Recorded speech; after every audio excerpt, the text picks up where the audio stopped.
After floating market हामी चाहिँ आइसकेको छौँ ट्रेन मार्केट। तर एकदम ट्रेन मार्केट आइपुग्दा चाहिँ धेरै दिउँसो भइसकेको थियो नि त। अनि यति गर्मी थियो दिमाग खराब भइरहेको थियो। भ्लग बनाउनु त खासै मुड त चलिरहेको थिएन होइन। सो सुरुमा मैले भिडियोहरू क्लिपहरू लिने बिर्सेछु क्या।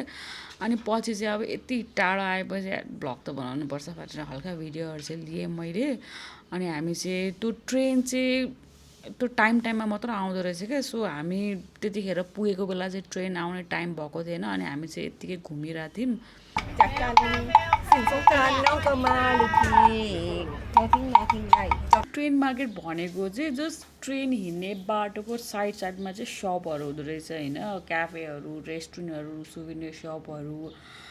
अनि ट्रेन आएको बेला चाहिँ एकदम नियर टु ट्रेन एक्सपिरियन्स, एकदम नजिकबाट एक्सपिरियन्स गर्न पाइन्छ त्यति हो। अरू बेला चाहिँ नर्मल सप तर क्युट क्याफेहरू थियो होइन। हामी चाहिँ एक राउन्ड लगाएर परसम्म पुग्यौँ जस कहाँसम्म रहेछ इन्डिङ पोइन्ट भनेर। अनि फेरि फर्केर चाहिँ अगाडिपट्टि नै अलिक क्युट क्याफेहरू चाहिँ अगाडि नै थियो।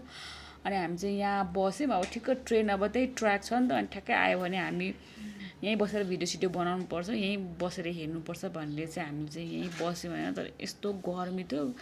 जो 2:30 बजे कति बजी आउने थियो ट्रेन चाहिँ होइन। अनि त्यतिखेर भर्खर 1 बजे पुगेको थियौँ कि। अनि हामीसँग चाहिँ 1.5 घन्टा थियो। 1.5 घन्टा त्यो गर्मीमा ए भगवान् यस्तो गर्मी थियो। अनि एकदम मान्छेहरू पनि टन्नै थियो क्या त्यतिखेर अब ट्रेन हेर्नलाई। सो हामी चाहिँ त्यहाँ बसेर यसो चिसो अर्डर गरेर चाहिँ हामीले अब जस्ट अब टाइम पास त गर्नु पऱ्यो। यत्रो टाढो आएपछि ट्रेन त हेरेर जाने भनेर चाहिँ अब जस्ट हामी एकछिन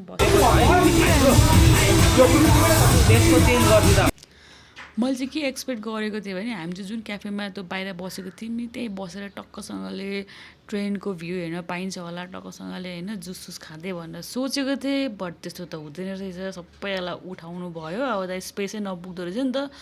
सो होइन त्यहाँ भिडियोमा हेर्नु सबैजना उठ्नु भएको छ। त्यो अगाडि बसेको मान्छेहरू चाहिँ पछाडि उभिराख्नु भएको छ होइन। अनि हामी चाहिँ ठाउँ नपाएर क्या यता अगाडिपट्टिको सुभिनियर सपमा उभिरहेको छौँ क्या। अनि मलाई त कस्तो डिसपोइन्टमेन्ट टाइपको फिल भइदिरहेको क्या त।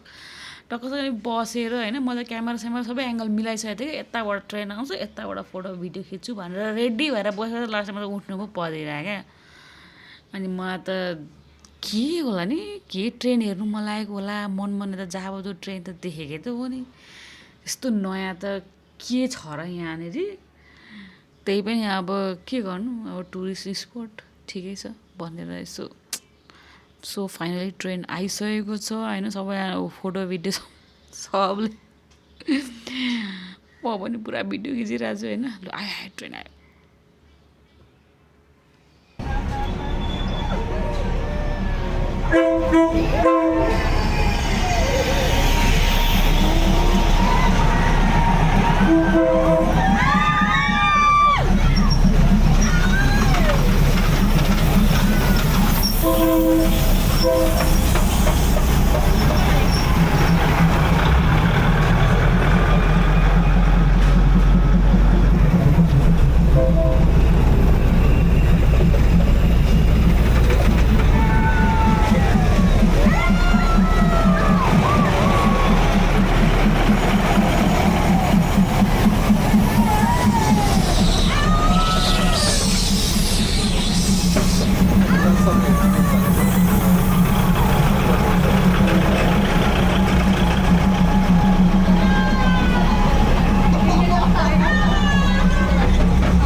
अनि त्यस पछाडि चाहिँ हाम्रो नेक्स्ट डेस्टिनेसन चाहिँ थियो वातावरण। तर हामीले यो ट्रेन मार्केट सकिँदा ओर्दा एकदम रात परिसकेको थियो। अनि त्यो वातावरण भने टेम्पल त बन्द हुने बेला भइसकेको थियो क्या। So we went to the MBK centre. तर त्योभन्दा सुरुमा चाहिँ मैले सिम चाहिँ आज म किन्छु भनेर कहाँ पाउँछ भनेर गुगल म्यापमा यताउता खोज्दै जाँदाखेरि त्यही एमबिके सेन्टरको छेउमै त्यो एउटा यो के भन्नु मल भन्ने के भन्नु त्यहाँभित्र चाहिँ यो सप रहेछ। त्यो एनसेलको सेन्टर जस्तै त्यस्तै सेन्टर रहेछ। अनि त्यहाँ गएर चाहिँ हामीले फाइनल्ली मैले पनि 2 विक्सको अनलिमिटेड डाटावाला प्याकेज लिएँ So you can download the application My AIS app for check everything by yourself. My AIS. Happy Songkran. Thank you. Bye bye.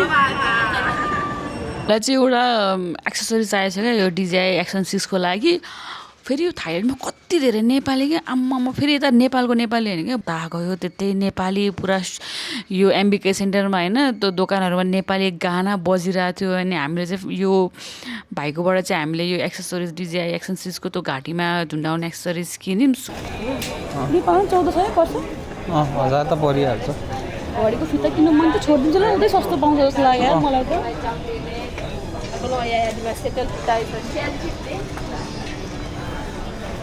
Hello, Maran. What do you look for? Nothing. We bought already. Thank you. Airport.